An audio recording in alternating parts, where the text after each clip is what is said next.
Effect of disaster. Really disaster का effect catastrophic होता है। ये इंटायर रिदम ऑफ लाइफ को डिस्टर्ब कर देता है। जैसे कि एक सॉन्ग का रिदम खराब हो जाए तो हमें अच्छा नहीं लगता, उस तरह भी ये डिजास्टर हमारे पूरे लाइफ के रिदम को खराब कर सकता है। The effect of disaster can be divided into two parts, direct और इनडायरेक्ट एंड क्वांटिफाई। हम कुछ को तो हम क्वांटिफाई कर पाते हैं, कुछ को क्वांटिफाई नहीं कर पाते हैं।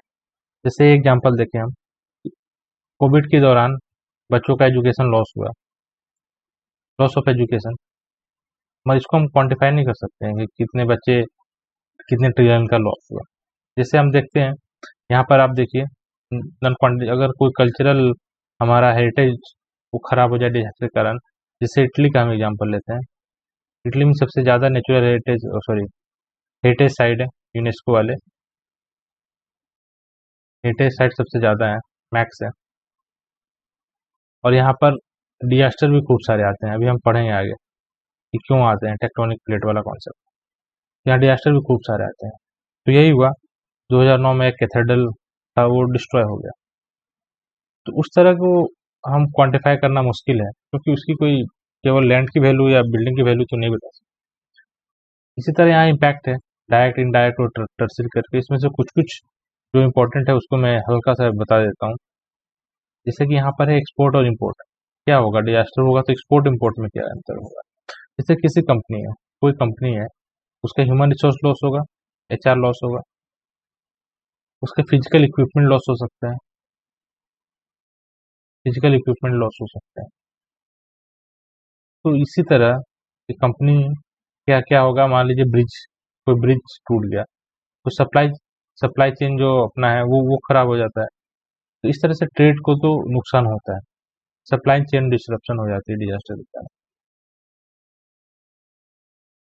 इस तरह से बहुत सारे इम्पैक्ट हैं डिजास्टर के जो भी हम नहीं देख पाते हैं। ठीक है, इन्वेस्टमेंट क्या होता है, यहाँ पर एक है कि इन्वेस्टमेंट क्या करता है। एफडीआई इंक्रीज होता है या डिक्रीज होता है, इन्वेस्टमेंट के कारण डिक्रीज हो जाता है। और माइग्रेशन, यहाँ पर देखिए, यहाँ पे कम्युनिटी माइग्रेशन, ये कोविड का सबसे अच्छा एग्जांपल यहाँ पर देखिए कि माइग्रेशन कैसे हुआ, कैसे फिर से लोग अपने घरों की तरफ वापस आ गए। ठीक है, जो सेकेंड यूनिट है अंडरस्टैंडिंग डिजास्टर मैनेजमेंट, ये कॉन्सेप्ट आगे बहुत यूनिट में पढ़ना है, इसमें थोड़ा सा हम देखेंगे बस। डिजास्टर मैनेजमेंट इसलिए करते हैं क्योंकि हम अपने रिस्क को यानी प्रोबेबिलिटी को और अपने वल्नरेबिलिटी को, जो चार हमने पढ़ा, उसको हम कर सकते। ट्रेडिशनली इसका कॉन्सेप्ट बस कैलेमिटी रिलीफ तक सीमित था, मगर आज का जो कॉन्सेप्ट है वो पैराडिग्म शिफ्ट हुआ है रिलीफ टू प्रिपेयर्डनेस। पहले हम डिजास्टर के बाद रिलीफ की बातें करते थे, इतना हुआ वहाँ ये कर दो, वहाँ उनको शेल्टर होम्स में रख दो, सॉरी रिहेबिलिटेशन होम में रख दो, ठीक है, रिहेबिलिटेशन कर दो, रिकंस्ट्रक्शन कर दो और लाइवलीहुड का कुछ जुगाड़ कर दो। और अब प्रिपेयर्डनेस, पहले से हमें प्रिपेयर होना है। तो डिजास्टर मैनेजमेंट का जो एक डेफिनेशन है जो हमें याद रखना होगा क्योंकि एग्जाम में आता है, तो it is a body of policy, administrative decision and operative. क्या है, पीएओ याद रखिए आप, policy, administration and operation, PAO याद रखना, जो कि डिजास्टर मैनेजमेंट के हर लेवल पे काम आता है। डिजास्टर मैनेजमेंट एक साइकिल है, क्यों, क्योंकि एक कंटिन्यूम है, कहीं ये रुकती नहीं है, ऐसा नहीं है। ठीक है, इस साइकिल को थोड़ा सा हम समझने की कोशिश करते हैं। देखिए, कश्मीर नोट प्लांट आपको याद है, ऐसे रहता है, जैसे हम इसको टच करते हैं तो ये ड्रूप हो जाता है, ये ड्रूप हो जाता है। क्यों हो जाता है, क्योंकि इसकी सेल जो है टर्जिडिटी या टेल जो है रिजिडिटी लॉस कर देती है। तो हमने कुछ स्टिमुलस दिया तो इसने रिस्पॉन्स किया। उसी तरह डिजास्टर हमारे यहाँ एक स्टिमुलस है और हम इसको रिस्पॉन्ड करते हैं। हम ये रिस्पॉन्ड किस तरह से कर सकते हैं, ये पहला, दिस इज द इमीडिएट, क्या है रिस्पॉन्स हमारा, ये एक इमीडिएट मिटिगेटिंग इम्पैक्ट रखता है ये रिस्पॉन्स। सबसे पहले लोग कौन से होते हैं, पीपल। सबसे पहला रिस्पॉन्स कौन करेगा, जो आदमी है, फिर वहां का जो सिविल सिविल लोगों का ग्रुप है वो। ठीक है, तो ये रिस्पॉन्स ऐसा नहीं है कि रिस्पॉन्स यहाँ पे साइकिल है तो यहीं पे बंद हो जाएगा, रिस्पॉन्स चलता रहता है, रिस्पॉन्स आगे भी चलेगा। रिकवरी ये कॉन्सेप्ट आगे फिर पढ़ना है, इसलिए मैं यहाँ ब्रॉड नहीं कर रहा हूँ, ठीक है। रिकवरी का जो पॉइंट है इसमें क्या क्या होता है, रिकंस्ट्रक्शन, रिकंस्ट्रक्शन होता है और रिहेबिलिटेशन। लोगों को हम रिहेबिलिटेट करते हैं, क्या करते हैं हम लोग एसेट्स को फिर से बनाते हैं, रिकंस्ट्रक्ट करते हैं, ठीक है, लॉस्ट लाइवलीहुड को देते हैं।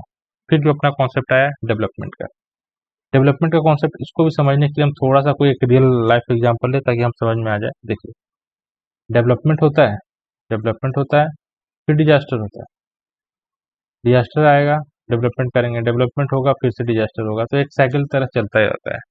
इसको हम थोड़ा समझने की कोशिश करते हैं। देखिए गुजरात में अर्थक्वेक आया, डिजास्टर में गुजरात का अर्थक्वेक आया,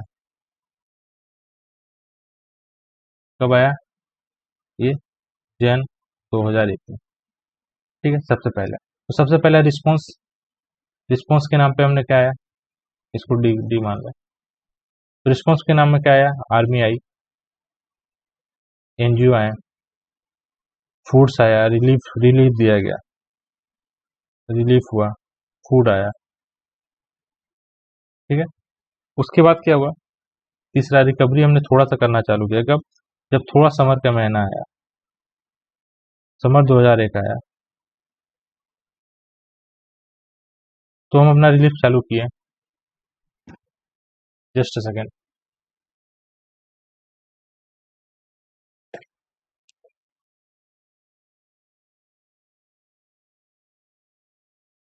हमने अपना रिलीफ चालू किया।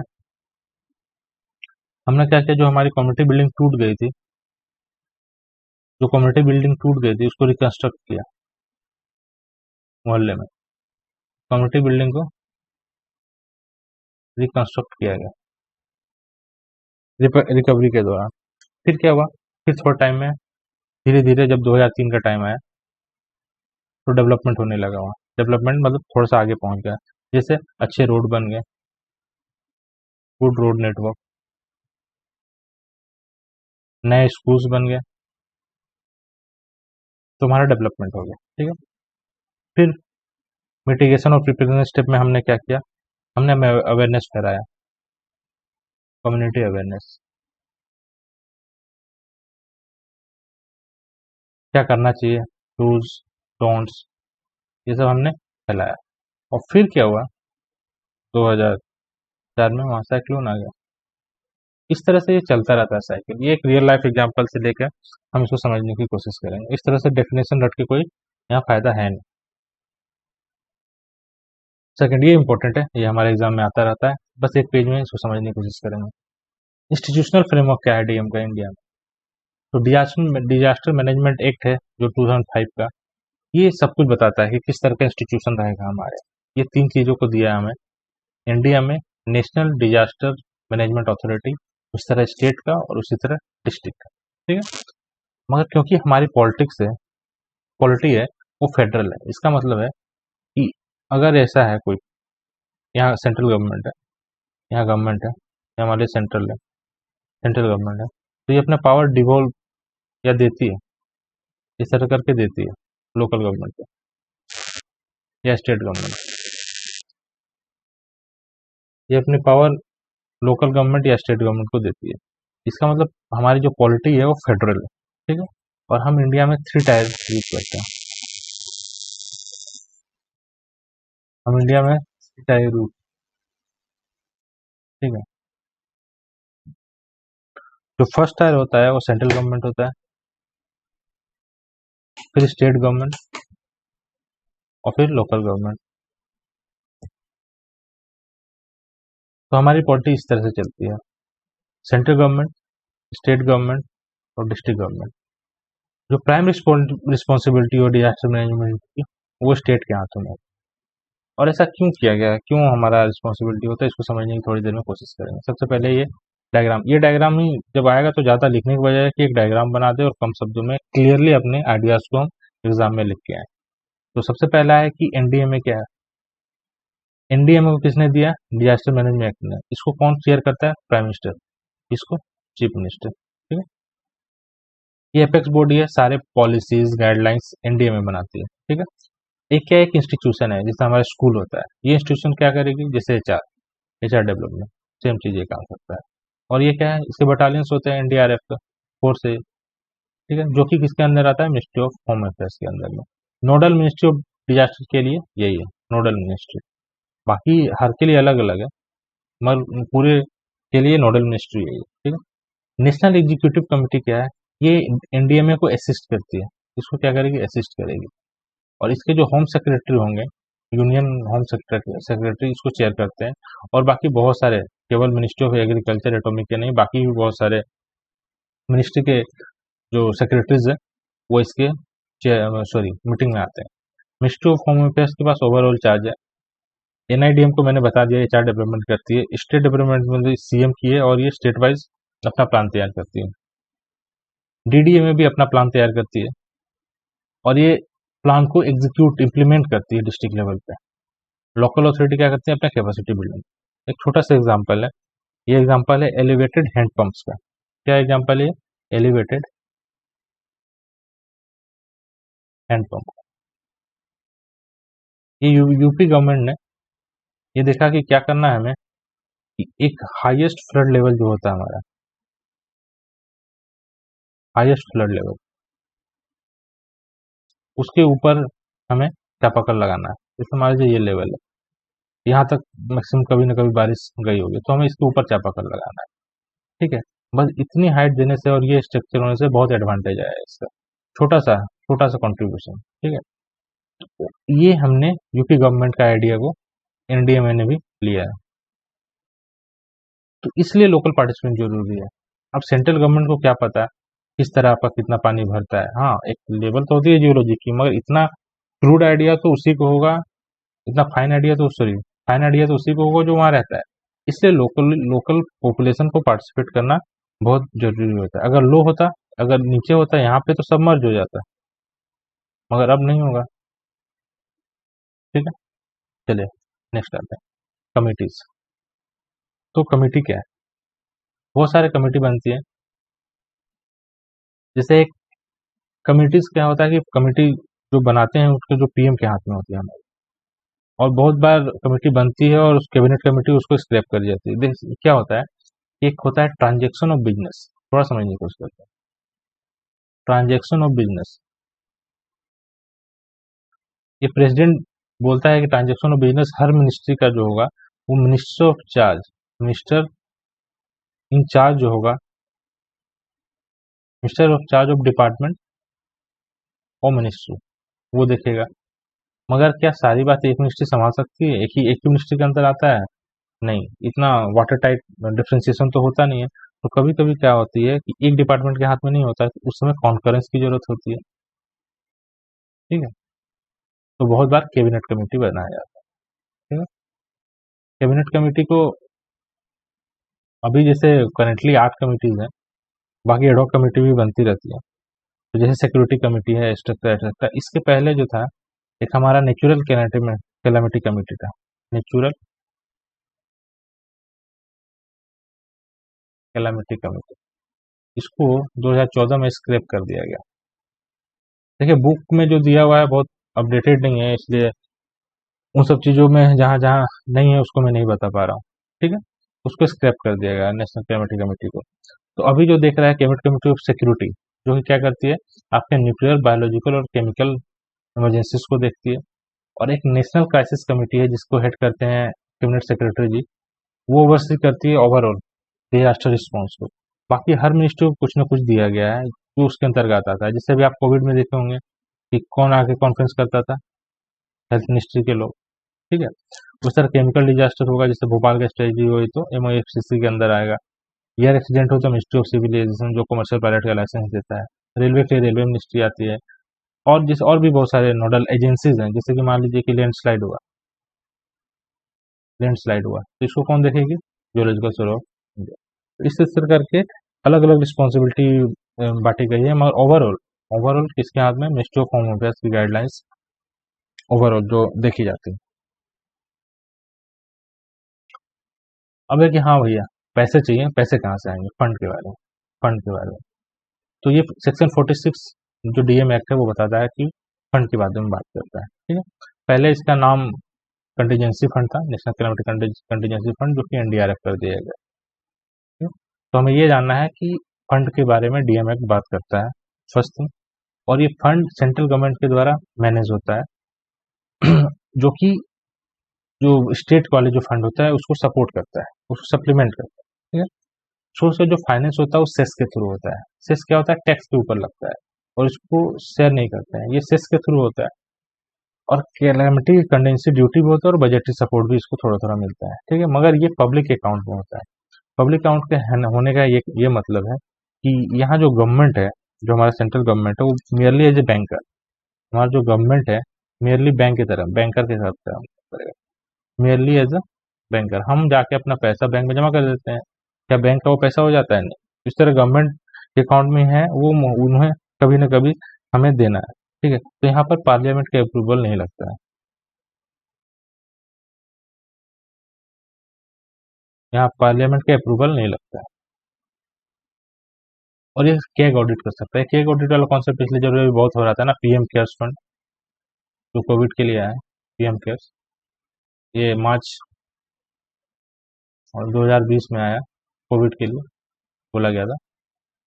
ये बोला गया कि इसको कौन ऑडिट करेगा, कैग करेगा? तो बोला गया नहीं, इसको कोई इंडिपेंडेंट ऑडिटर करेगा। इसलिए ये जानना जरूरी है कि एनडीआरएफ को तो कैग ऑडिट करता है। और पब्लिक अकाउंट जो है वो हमारे कॉन्स्टिट्यूशन में भी दिया गया है, आर्टिकल 266 के अंदर है, 266 के अंदर है। रोल ऑफ एनजीओ, एनजीओ क्या काम करती है? देखिए एनजीओ का बहुत बड़ा प्रभाव होता है। जैसे सिंपल एक एग्जांपल दूं मैं आपको, पीआरएसी। और इस एनजीओ की बात करेंगे जो कि 1972 में बना था, बांग्लादेश की एक एनजीओ है। बांग्लादेश कब आजाद हुआ? 71 में। ये बांग्लादेश की एक एनजीओ है जिसको फैजल हसन अबीद ने बनाया, फैजल हसन अबीद ने बनाया, जो किस पे काम करती है? Micro finance. वर्ल्ड की सबसे लार्जेस्ट एनजीओ। ठीक है, और इसका रेवेन्यू भी बहुत सारा है। इसका मतलब कि समझ लीजिए कि एनजीओ केवल एनजीओ नहीं है, बहुत सारी चीजें होती हैं एनजीओ के अंदर।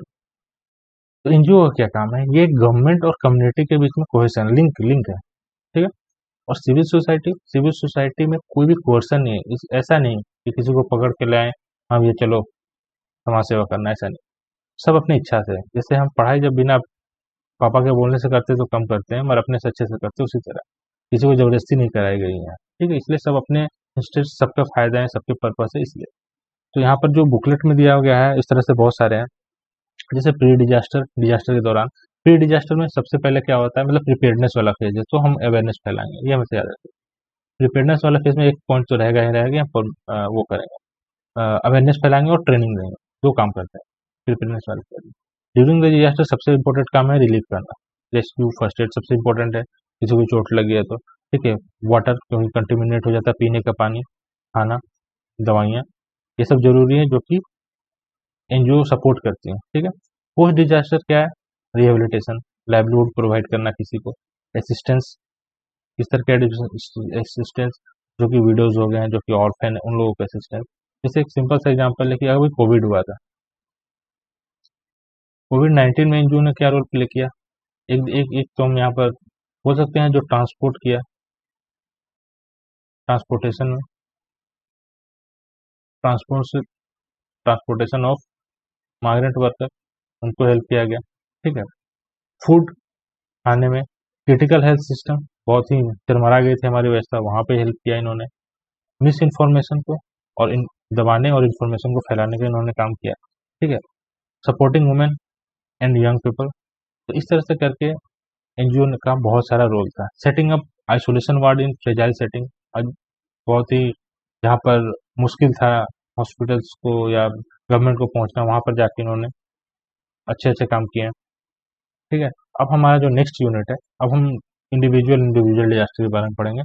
ठीक है, तो सबसे पहले हम पढ़ते हैं कि फ्लड के बारे में। फ्लड क्या है?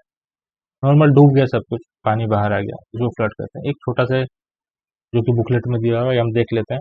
Is a rise, flood is a rise usually brief, थोड़े दिनों के लिए, water level in a stream to a peak, stream से पीक की तरफ एक पीक आती है, सब में कोई पीक आती है गॉसियन कर्व, ठीक है, पीक तक जाती है और फिर रिसीड करता है स्लोअर। ये किसने बोला? ये डेफिनेशन है डब्ल्यूएमओ का, जो कि हम याद रख सकते हैं, छोटा सा है। इंडिया में कितना? हाँ भाई, इंडिया में अच्छा खासा 40 मिलियन हेक्टेयर या 12% एरिया में आता है, जो कि याद करना आसान, इसलिए मैंने इसको दिया हुआ है, ठीक है। अगर कोई नाला या सॉरी अगर कोई रिवर नहीं तो फ्लड नहीं आएगा, ऐसा नहीं है, ठीक है। कहीं पे कोई ड्रेनेज नहीं है, बारिश हो गई तो उस तरह के फ्लड को फ्लडिंग कहते हैं। थोड़ा सा इन दोनों डिफरेंस है, कहीं कहीं तो यूज इंटरचेंजेबल भी कर दिया जाता है, ऐसा कुछ नहीं है कि नहीं करेंगे, ठीक है। सबसे पहले देखते हैं कि फ्लड आता कहाँ है इंडिया में। सबसे वर्स्ट हिट जो है अपना, ये कुछ कुछ है, ठीक है, यूपी बिहार। वो याद करना सच्चा कि देखिए 6 जोन है, लगभग 6 जोन है। इस जोन को आप देखिए, सबसे पहला ये गंगा जोन, ये गंगा बेसिन, ठीक है, एक एक ये ब्रह्मपुत्र, दो, ये 3 महानदी, गोदावरी, 1 2 3 4, साबरमती मही 5, और ये आपका इंडस वाली 6। मतलब 6 जोन है जहाँ पर बाढ़ का प्रॉब्लम बहुत ही ज्यादा है हमारे इंडिया में, ठीक है। टाइप ऑफ फ्लड देखते हैं। फ्लड कैसा होता है? बारिश के कारण होगा, बिना बारिश के कारण भी हो सकता है, ठीक है। हेवी रेन, बहुत ज्यादा रेन होगा, जैसे मुंबई में हुआ था, होता है। फ्लैश फ्लड, जो कि सिंगल क्लाउड बर्स्ट, जैसे उत्तराखंड में हुआ, चामुंडी डिस्ट्रिक्ट में हाल फिलहाल में, ठीक है। स्नो मेल्ट, हिमाचल प्रदेश में होता है, जो कि वो हाईवे जो है उसको ब्लॉक कर देता है, मनाली और लेह का हाईवे, हम्म, मनाली और लेह को, ठीक है। और आइस मेल्ट, एक छोटा सा है डिफरेंस, स्नो और आइस में क्या अंतर होता है? स्नो और आइस में क्या अंतर? देखिए, आइस फ्लेक्स होते हैं, सॉरी स्नो फ्लेक्स होता है, ठीक है। ये क्या होता है? जो वाटर का वेपर होता है, मतलब वाटर वेपर जो एटमोस्फेयर में होता है, उसका होता है। तो ये फ्रोजन एटमोस्फेरिक, ये क्या होता है? Frozen atmospheric vapour. और ये आपको कब मिलेगा? विंटर में मिलेगा, ठीक है। ये आपको कब मिलेगा? ये आपको विंटर में मिलेगा। और ये हाई ऑल्टीट्यूड। आइस, आइस क्या होता है? नॉर्मल फ्रिज में भी मिलता है, ठीक है। और ये सीट स्ट्रक्चर का होता है। तो ये जब थोड़ा सा डिफरेंस है इनका। एस्टुअरीन में, जहाँ पे एस्टुअरी बनती है वहां भी फ्लड आ जाता है। डैम बर्स्ट, ये सब कॉमन एग्जाम्पल है जो कि हम देख सकते हैं। ये कॉमन पॉइंट है, जो कि बहुत ज़्यादा इंपॉर्टेंट नहीं था, इसको इसलिए मैंने इसको एक पेज में लिख दिया रिस्पॉन्स के अलावा। देखिए कॉजेज क्या क्या है, ठीक है, सबको पता है, इसलिए मैंने बहुत ही माइनोट में लिखा है, धीरे धीरे छोटा छोटा।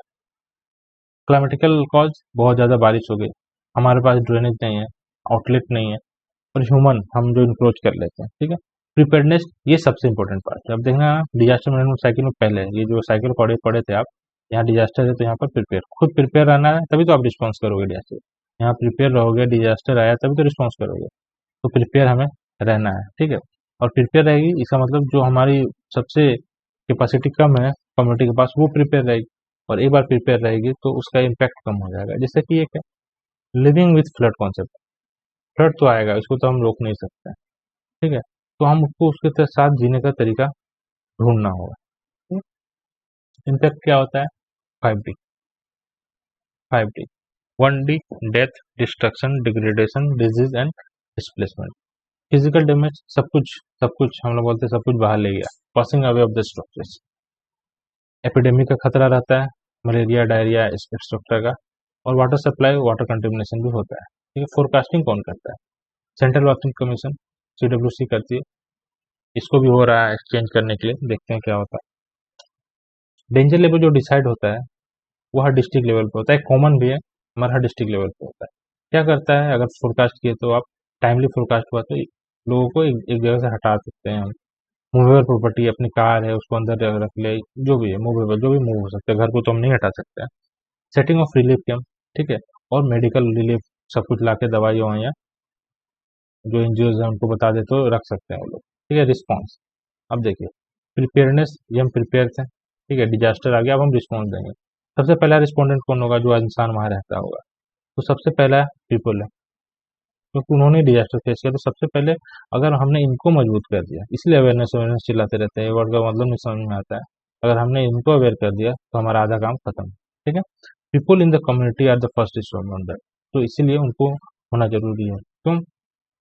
डिजास्टर रिस्पॉन्स में रिलीफ करना है उनको, ठीक है, हेल्थ और हाइजीन के बारे में बताना है, कैसे आए, ठीक है, ये सब का ध्यान रखते हैं। नेक्स्ट स्लाइड में हम देखते हैं मिटिगेशन के बारे में, जो कि मिटिगेशन में सबसे पहले हम मिटिगेशन एक्टिविटीज के बारे में पढ़े, दो भाग में बांटते हैं। इसको कैसे कर सकते हैं? पहला को कि हम लोग देखिए दो चीजें, एक वाटर और एक पीपल, ठीक है। तो फर्स्ट थिंग है keep flood water away from the people. इधर ये कैसे करेंगे हम लोग? ये कैसे करेंगे? डैम बना के, बेसिन बना के, एम्बैंकमेंट बना के, ठीक। और दूसरा है नॉन स्ट्रक्चरल, ये है कि पीपल, ये वाला ही है, keep people away from the water. इसी के लिए फ्लड जोनिंग, भैया इसमें घर नहीं बनाना है, ये नहीं करना है, वो नहीं करना है, तो ये कहते हैं, ठीक है। रेन वाटर हार्वेस्टिंग बहुत इंपॉर्टेंट कॉन्सेप्ट है। पानी के अलावा ये क्या करता है? सील्ड सरफेस है, हम जानते हैं ना, हमने हर जगह रोड बना दिया है, पेमेंट में भी टाइल्स लगा दिया, पानी नीचे जाएगा कहाँ से? पानी तो सब सरफेस पे रहेगा। और ये क्या करता है? अर्बन फ्लडिंग करता है, अर्बन फ्लडिंग करता है, तो ये इस प्रॉब्लम को भी सॉल्व करता है, ठीक है। अब एक कॉन्सेप्ट है वेट प्रूफिंग का। दो कॉन्सेप्ट होता है, वेट और ड्राई प्रूफिंग। एक बार देखते हैं, छोटा सा घर बना है, घर, ठीक है, इसका जस्ट 10 सीढ़ी। वेट प्रूफिंग में क्या करते हैं? यहाँ पर छोटा छोटा सा होल छोड़ देंगे। इसमें क्या होता है कि इसमें वाटर को अलाउ करते हैं। वेट प्रूफिंग को समझने की कोशिश करते हैं। वेट प्रूफिंग इसमें क्या करते हैं? Let water flow through building, let water flow through building. ऐसा नहीं, ड्राई प्रूफिंग में ऐसा नहीं होता है, पानी जाता है, मगर इसमें जो फ्लड ओपनिंग, इसको फ्लड ओपनिंग बोलते हैं, फ्लड ओपनिंग। इससे पानी एक इधर से उधर जा सकता है, ठीक है। अब ये देखते हैं, ये कॉन्सेप्ट है 100 ईयर फ्लड प्लेन, ठीक है। इसका मतलब ये नहीं कि आज अगर हमारे यहाँ आ गया तो 19, आज अगर आ गया तो 99 ईयर्स बाद आएगा फ्लड, ये कॉन्सेप्ट गलत, ठीक है। क्या होता है कि 1% चांस, 100 में से एक भाग, 1% चांस कि फ्लड आएगा आपको, flood will come in a year, in a particular year, particular year, particular year, ठीक है। ये क्या होती है? जब भी इंश्योरेंस कंपनियां होती है तो ये देखती हैं कि क्या आपका जो आपने घर बनाया है वो 100 ईयर प्लान के फ्लड प्लान के अंदर है, इसका मतलब आपका चांस है। अगर 50 का रहता तो आपका और चांस रहता, तो आपकी इंश्योरेंस बढ़ जाती, ठीक है। यहाँ देखिए हमने क्या किया, फ्लड, फ्लड जो प्लेन है वहाँ इंक्रोचमेंट किया। एक बार जब इंक्रोचमेंट करोगे आपको तो वाटर लेवल ऐसे भी राइज हो जाएगा। इन सबों का ध्यान देना है। यहाँ पर एक कॉन्सेप्ट समझने का था, इसको जो कि मैंने यहाँ पर आपको यहाँ पे बता दिया है, ठीक है। ये जो डाटा देता है 100 ईयर प्लान का, वो कौन देता है? यूएस जियोलॉजिकल सर्वे। इसने तो अमेरिका में दे रखा है क्योंकि वहाँ इंश्योरेंस कराते हैं, हम लोग यहाँ इंश्योरेंस नहीं कराते हैं घर का, ठीक है। अब कुछ 3 केस स्टडीज है, तीनों को जल्दी जल्दी देख लेते हैं एक एक पेज में। गोरखपुर फ्लड, गोरखपुर में क्या है? दो रिवर बहती है, घाघरा और राप्ती, ठीक है। अभी घाघरा का नाम सरयू था, सरयू है, सरयू बोलते हैं, और यूपी गवर्नमेंट ने बोला था इसका नाम बदल के सरयू भी बोलने का, ठीक है। ये देखिए, मान लीजिए गंगा आती है, ऊपर से घाघरा आई बिहार में, बस आती है बिहार में मिलती है, फिर यहाँ सोन मिलता है, ये घाघरा शायद बलिया और छपरा के बीच में मिलती है, और फिर यहाँ गंडक मिलता है, ठीक है। तो इस तरह का अरेंजमेंट है। तो गोरखपुर सिटी में ये दोनों रिवर है, मतलब पानी का सोर्स हो गया था, मानसून का टाइम था, बारिश ज़्यादा हुई होगी, ठीक है। तो हमने यहाँ पर क्या देखना है कि स्टेट गवर्नमेंट ने वहाँ पे एक मॉडल बनाया था, वो 3 स्टेज का था, ठीक है। पहले सबसे पहले तो क्या करना है, कुछ भी हुआ तो रिलीफ देना, ठीक है। पहले बच्चों को लाइफ, मतलब लाइफ बचाना है, फिर वहाँ रिलीफ सेंटर को खोलना है, और फिर लोगों को रिकंस्ट्रक्शन और रिहेबिलिटेट करना है। और वहाँ पर भी ये देखना है कि इसका मतलब आउटब्रेक हुआ था वाटर बोर्न डिजीज का। इसका मतलब कि हमें हमेशा तैयार रहना चाहिए। हम हर कोई भी डिजास्टर सिमिलर तो होता नहीं है, हर डिजास्टर से कुछ ना कुछ सीख मिलती है। तो हमें यहाँ ये सीख सीख हर सीख मिलती है। तो यहाँ पर ये सीख है कि हमें हमेशा एपिडेमिक वेमिडेमिक आती रहती है अगर फ्लड आए, तो इसलिए हमें प्रिपेयर रहना चाहिए। ठीक है, नेक्स्ट हम आते हैं सुनामी फ्लड के बारे में। ठीक है, जो ये फ्लड था, फिर से एक बार हम बनाने की कोशिश करते हैं। ठीक है, ये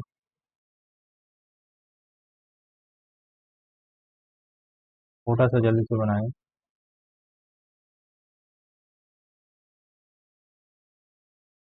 तो यहाँ सोमालिया है, सोमालिया। तो यहाँ पे हुआ था सुमात्रा में, और ये इफेक्ट यहाँ तक किया था। एक कॉन्टिनेंट से दूसरा कॉन्टिनेंट तक इसका इम्पैक्ट किया था, इसलिए बोलेंगे इसका इंटर कॉन्टिनेंटल डायमेंशन। ठीक है, ये क्या हुआ था, सुमात्रा जो इंडोनेशियन है, इंडोनेशियन आइलैंड है, वहाँ पे थोड़ी दूर पे आया था वहाँ से। और हम जानते हैं कि जैसे जैसे जो सुनामी वेव है वो आते हैं, उनकी हाइट बढ़ती जाती है, शोर बढ़ती जाती है और डिजास्टर्स हो जाती है। ठीक है, बहुत सारे कंट्रीज को हुआ, इंडिया में तमिलनाडु को बहुत ज़्यादा नुकसान पहुंचा। एक चीज़ यहाँ जो इसके लिए जो केस स्टडी में जो मिला हमें, हम लोग को मिला, जिसके लिए हम पढ़ रहे हैं, ये एक अजीब सा चीज़ हुआ कि निकोबार में क्या हुआ, आइलैंड पे 50% जो महिलाएं थी और कुछ बच्चे थे 35%, उनका डेथ हो गया।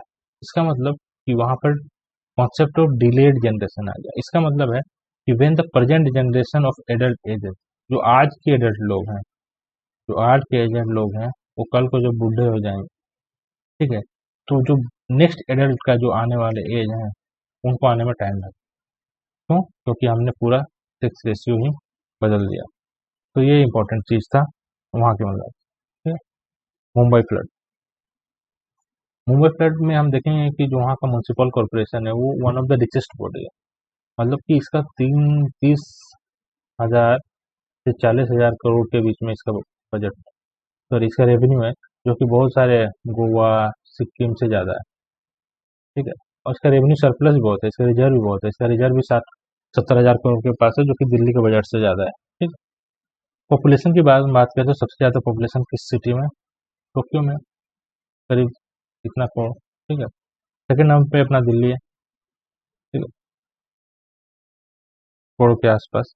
मुंबई शायद 9 पोजीशन पे, 2 करोड़ के आसपास। ठीक है, तो क्या होता है कि मुंबई एक कॉन्सेप्ट है 7 आइलैंड्स का। तो पहले आइलैंड था, फिर सी के एरिया को रिक्लेम करके मुंबई बना। कोई बात नहीं। एक नाम है मिठी रिवर, सही में मिठी नहीं है, बहुत इनका बुरा हाल है, कड़वी हो गई है। ठीक है, तो यहाँ पर कैसा होता है, क्योंकि ये विंडवर्ड साइड, ये मुंबई देखिए आप, मुंबई की तरफ से जो ऐसे हवा जा रही है, एक मिनट आपको ये बता दूं थोड़ा सा। ठीक है, कि अगर ये यहाँ बना दूं, ऐसे, देखिए इसको कोंकण कोस्ट बोलते हैं, कोंकण। ठीक है, यहाँ पे इसको मालाबार, और इसको कोरोमंडल, और इसको नॉर्दर्न सिरेकल। तो यहाँ बोला है कि साउथ वेस्ट मानसून जब आती है, मतलब इधर से जो मानसून आती है, इधर से साउथ वेस्ट से, वो 90% रेन यहाँ करा देती है। और एक ही दिन में बहुत ज़्यादा बारिश होगी जुलाई के महीने में। ठीक है, और इस जो मुंबई फ्लड्स, इससे पहले में हमने देखा डिलेड जनरेशन का कॉन्सेप्ट, उससे पहले में हमने देखा कि वाटर बोर्न डिजीज होती है, 3 लेवल ऑफ गवर्नमेंट था। यहाँ से जो सीख मिलने को मिलता है, यहाँ र्यूमर बहुत फैला। र्यूमर क्या, कि पवाई डैम टूटने वाला है, सुनामी आने वाली है। र्यूमर यह है कि साइक्लोन आने वाला है। अरे भाई, बारिश से मानसून में साइक्लोन नहीं आता है। ठीक है, लोगों को इतना समझाते समझाते भी टाइम लगेगा। ठीक है, और सिटीजन ऑफिशियल का एक एक्शन प्लान था जो कि सक्सेसफुल हुआ। तो ये सब इंपॉर्टेंट चीजें थी जो कि मुंबई फ्लड से हमें जानने को मिलता है। तो हम क्या लेसन्स लिए, ठीक है, इस पूरे चैप्टर से क्या लेसन मिला, ये जो पढ़े हैं, कि फ्लड जो है केवल स्ट्रक्चरल मेजर, यानी डैम बना के तो नहीं रुकेगा, और कॉस्ट भी, कॉस्ट बेनिफिट देखोगे तो महंगा पड़ता है। सबसे क्या है कॉस्ट बेनिफिट, कि नॉन स्ट्रक्चरल मेजर्स को मैनेजमेंट कीजिए, जोनिंग कीजिए, लोगों को समझाइए, ये सब। ठीक है, ये भी जरूरी है, मगर इसमें एडुकेट आउटलेट होना चाहिए। ये सब बातें मुंबई फ्लड में देखी गई थी। ठीक है, stop unfettered encroachment of creeks mangroves, ये क्या होता है, किडनी ऑफ द सिटीज है वेटलैंड्स। ठीक है, उनको भी इंक्रोच नहीं करना चाहिए। और disaster preparedness and response plan that take women, हम देखेंगे कि जो लेडीज हैं, जैसे कि आपने देखा वहाँ पे सुनामी वाले केस में कि 50% उनका वाइप आउट हो गया वो लोग। इसका वाइप आउट नहीं, सॉरी गलत वर्ड है, ठीक है। तो जो उनका है, उनका फिजिकल और साइकोलॉजिकल वुमेन के पॉइंट ऑफ व्यू से भी देखना जरूरी है जब भी हम कोई डिजास्टर मैनेजमेंट प्लान बनाए, ठीक है। बाकी ये सब है डूज और डोंट्स, जो कि बस एक सेकंड देख लें। रेडियो सुनना चाहिए, ठीक है। एनिमल का भी ध्यान रखना चाहिए, ठीक है। डोंट में कि इनोवेटेड एरिया में नहीं जाएं जहाँ पानी भरा हुआ है, ठीक है। चिल्ड्रन को बाहर का खाना नहीं दें, बाहर ये नहीं करें, एक्स्ट्रा। Thank you.